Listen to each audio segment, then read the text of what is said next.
Welcome student, class 12 তোমাদের first চ্যাপ্টারের third part, খুচরো বিক্রয়ের কৌশল। দেখো, খুচরো বিক্রয়ের কৌশল এই কথাটার মধ্যেই আমাদের চ্যাপ্টারটার সারাংশ লুকিয়ে আছে। খুচরো বিক্রয়ের কৌশল কথাটার মানে হচ্ছে আমাদের যে প্রোডাক্টটা, দ্রব্যটা বা বস্তুটা, এইটা আমরা যত বেশি কাস্টমারের কাছে বিক্রি করতে পারবো, মানে যত বেশি গ্রাহক এটাকে গ্রহণ করবে, তত আমাদের ব্যবসাটা আরো এগিয়ে যাবে, লভ্যাংশ আসবে, অগ্রগতির পথে এগিয়ে যাবে। তো মানে ক্রেতাকে সন্তুষ্ট করা, ক্রেতাকে আকর্ষণ করাটাই হচ্ছে আমাদের এই বিক্রির মধ্যে সব থেকে ইম্পর্টেন্ট জিনিস। তো এর মধ্যে আমরা বিক্রিটা বাড়বে কি করে, বা বিক্রিটা কি কি জিনিসের উপর নির্ভর করে, এগুলো কিছু কৌশল আছে যেগুলোর উপর আমাদের বিক্রিটা নির্ভর করছে। ধরো তার মধ্যে কিছু, আমরা টিভি খুললেই সকাল থেকে রাত পর্যন্ত অ্যাডভার্টাইজমেন্ট দেখি, এর প্রমোশন দেখি, এইটাকে আমরা টিভিতে, ইন্টারনেটে এর নানান প্রচার দেখতে পাচ্ছি, মুখে মুখে প্রচার দেখতে পাচ্ছি, নানানভাবে আমরা বিক্রির কৌশলটাকে বিক্রি বাড়াতে চাই। এছাড়াও আরেক সব থেকে বড় জিনিস হচ্ছে, প্রোডাক্টটা যদি ভালো হয়, তুমি যে মূল্যে জিনিসটা তুলে দিচ্ছ কাস্টমারের কাছে, কাস্টমার যদি সেটা ফিল করতে পারে, অনুভব করতে, আমি এই দামটা দিয়ে এই জিনিসটা কিনে স্যাটিসফাইড, এই স্যাটিসফ্যাকশন জিনিসটা যদি তুমি আনতে পারো, তাহলে সব থেকে মোস্ট কৌশল এইটাই দাঁড়াচ্ছে। কিন্তু এই জিনিসটা আমরা বিস্তারিত চ্যাপ্টারের মধ্যে দেখব। দেখো, খুচরো বিক্রয়ের কৌশল বইয়ের পয়েন্ট থেকে আমরা দেখছি 6টা পয়েন্ট এখানে বইয়ে নির্ধারিত করা আছে, যে পণ্য যা বিক্রয় করতে হবে, মানে পণ্য যেটা আমরা বিক্রি করব, সেই প্রোডাক্টটা বা বস্তুটা। এবার যে পণ্যগুলি আমরা যে বিক্রি করব, সেই পণ্যগুলোকে পরিমাণ মতো মজুত রাখতে হবে।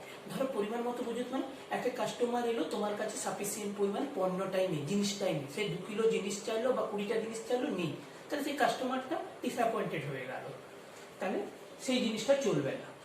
যে স্থানে পণ্যগুলো বিক্রি করতে হবে, মানে সঠিক স্থানটা, যেমন হসপিটালের কাছে মেডিসিন শপ একটা এক্সাম্পল বলা যেতে পারে, স্কুল বা কলেজের কাছে বই খাতার দোকান, এই জাতীয়।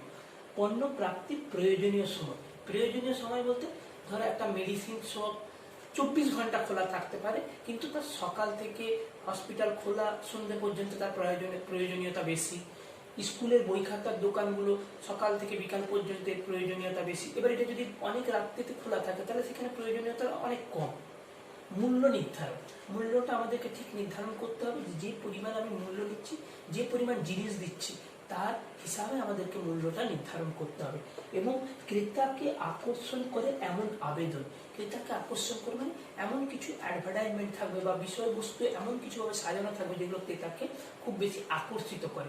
যেমন ধরো সৌরভ গাঙ্গুলিকে দিয়ে একটা অ্যাড করানো হচ্ছে, সেই অ্যাডভার্টাইজমেন্টটাতে আধা ডিম খাওগে, তো এরকম একটা অ্যাডভার্টাইজমেন্ট শুনেছো, তো এইটা হচ্ছে ক্রেতাকে আকর্ষণ করার একটা আবেদন। এই খুচরো বিক্রয়ের মধ্যে এবার ইম্পর্টেন্ট যে পার্টটা আমরা আসছি, খুচরো বিক্রয়ের কৌশল। এইটাকে আমরা আমাদের বই হিসাবে দেখতে পাচ্ছি 6P ইন মার্কেটিং, মানে 6টা P হিসাবে, সেটা প্রত্যেকটা P দিয়ে ওয়ার্ডের শুরু। কিন্তু এটা অনেক বই তোমরা 5Pও পাবে, আবার 7Pও পাবে, এটা ইন ফিউচার তোমরা জানতে পারবে। যাও, এখন 6P ইন মার্কেটিং, যেটা তোমাদের বইতে, আমাদের বই হিসাবে প্রমোট করা হচ্ছে। প্রথমে দেখো 1 নম্বরে এখানে আছে প্রোডাক্ট, মানে পণ্য, যেটাকে আমরা বিক্রি করব, দ্রব্যটা।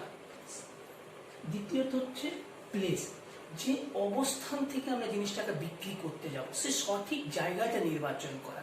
কোনো একটা শপ করতে গেলে যেখানে প্রয়োজন দোকানটা, সেই রকম জায়গায় দোকানটার অবস্থান করা। এবার অগ্রগতি, প্রমোশন, প্রমোশনের জন্য আমরা কি কি কৌশল নিচ্ছি, দোকানটাকে আগিয়ে নিয়ে যাওয়ার জন্য আমরা যেসব কৌশলগুলো নিয়ে থাকছি। প্রাইস, এক্ষেত্রে প্রাইসটা মানে হচ্ছে সব থেকে একটা মোস্ট ইম্পর্টেন্ট। প্রাইস মানে হচ্ছে মূল্যটা কিভাবে নির্ধারণ করা হচ্ছে, মূল্যটা কিভাবে নির্ধারণ করবে, যেটা কম্পিটিশনের সাথে, মার্কেটের কম্পিটিশনের, তোমার কম্পিটিটররা কিরকম মূল্য রেখেছে তার সাথে যুক্তিযুক্ত একটা মূল্য নির্ধারণ। উপস্থাপন, সব থেকে বড় জিনিস হচ্ছে বিক্রি কৌশলের মধ্যে উপস্থাপন। জিনিসটাকে যদি আমরা তুলেই না ধরতে পারি মানুষের কাছে, এই যে অ্যাডভার্টাইজমেন্ট বলো, যে কোনো টাইপের অ্যাডভার্টাইজমেন্ট বলো, কেন, জিনিসটাকে উপস্থাপন করার জন্য, মানে জিনিসটাকে প্রেজেন্টেশন করার জন্য তুলে ধরা, এবং পার্সোনাল, এবং সেটাকে আবেদন পূর্বক তুলে ধরা। আবেদন পূর্বক মানে যে আমার জিনিসটাই বেস্ট বা এই প্রয়োজনীয়তাটার জন্য এই জিনিসটাই সেই প্রয়োজনীয়তাটা সলভ করতে পারে, বা আদার্স কম্পিটিটর কোম্পানির প্রোডাক্ট আপনি এই প্রাইসে কিনবেন কেন যখন আমি এই দামের মধ্যে এত বেটার ফিচার্স দিতে পারছি, এই আবেদনগুলো। তো এই টোটাল 6টা পি হচ্ছে মার্কেটিং এর একটা কৌশল হিসাবে ধরা হচ্ছে। এবার এই যে বোর্ডের মধ্যে দেখো খুচরো বিক্রয়ের কৌশল, রিটেল মার্কেটিং স্ট্র্যাটেজি মোস্ট 7টা ইম্পর্টেন্ট পার্ট, যে পার্ট ওয়াইজ আমরা মার্কেটিং স্ট্র্যাটেজিটাকে দাঁড় করাই। যে পার্টগুলোকে আমি লিখেছি দেখো, ফার্স্ট হচ্ছে ম্যানেজমেন্ট ইন্টারভিউস মানে সাক্ষাৎকারের ব্যবস্থা। সেকেন্ড হচ্ছে অর্গানাইজেশন অ্যাসেসমেন্ট মানে সংগঠনটা তার মূল্যায়ন করতে হবে, মূল্যায়ন মানে আমাদেরকে সেটাকে ভেঙে বুঝতে হবে। তৃতীয়ত হচ্ছে মার্চেন্ডাইজ মিক্স অ্যানালিসিস, পণ্য দ্রব্যের মধ্যে যে মিশ্রণটা আছে সেটাকে আমাদের বিশ্লেষণ করতে হবে, ভেঙে বুঝতে হবে বা জানতে হবে। ফোর্থ পয়েন্ট আমরা দেখো প্রাইস পয়েন্ট অ্যানালাইসিস, মূল্যের একদম বিন্দুগত বিশ্লেষণ আমাদেরকে করতে হবে, যে মূল্যটা আমরা নির্ধারণ করছি।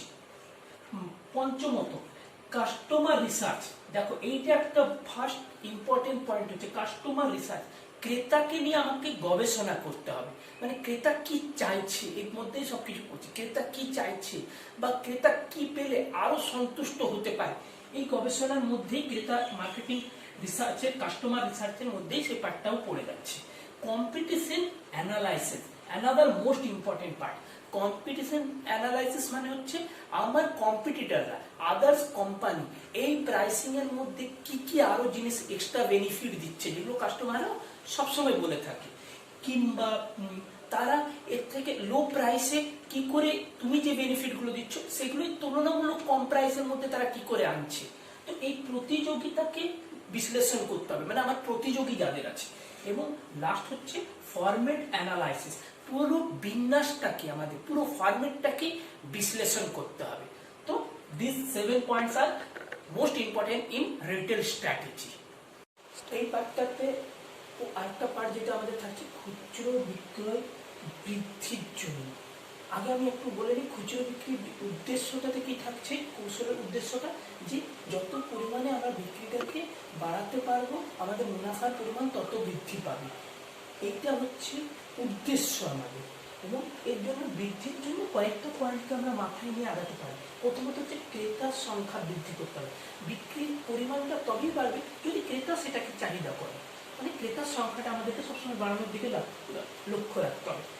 ক্রয়ের পরিমাণ বৃদ্ধি, ক্রেতাকে নানানভাবে মানে প্রলোভিত করতে হবে ক্রয় করার জন্য, এর জন্য উদ্বুদ্ধ করতে হবে। যেমন ক্রেতা যাতে তোমার বিন্যাসটা সাজানো গোছানোটা দেখে, তোমার দোকানের সেট আপ এইগুলো দেখে আকর্ষিত হয়, তো এই ক্রয়ের পরিমাণটা তাদেরকে বাড়াতে হবে। এবং দেখো লাস্টে একটা সংমিশ্রিত বিক্রয় বৃদ্ধি, সংমিশ্রিত মানে একটা জিনিস লক্ষ্য করে দেখবে যে আমরা ধরো কোথাও একটা মোবাইল কিনতে যাচ্ছি, দেখবে সেই মোবাইল দোকানে মোবাইলের পাশেই থাকে মোবাইলের গার্ড থাকছে, স্ক্রিন গার্ড থাকছে নানান টাইপের, বা জামা কিনতে গেলাম জামার সাথে টাই থাকছে, প্যান্টের ওখানে বেল্ট থাকছে। তো এই যে সংমিশ্রিত প্রোডাক্টগুলো যেগুলো নেসেসারি সেকেন্ডারি নেসেসারি, তো সেই জিনিসগুলোকেও আমাকে বিক্রির উপরে জোর দিতে হবে।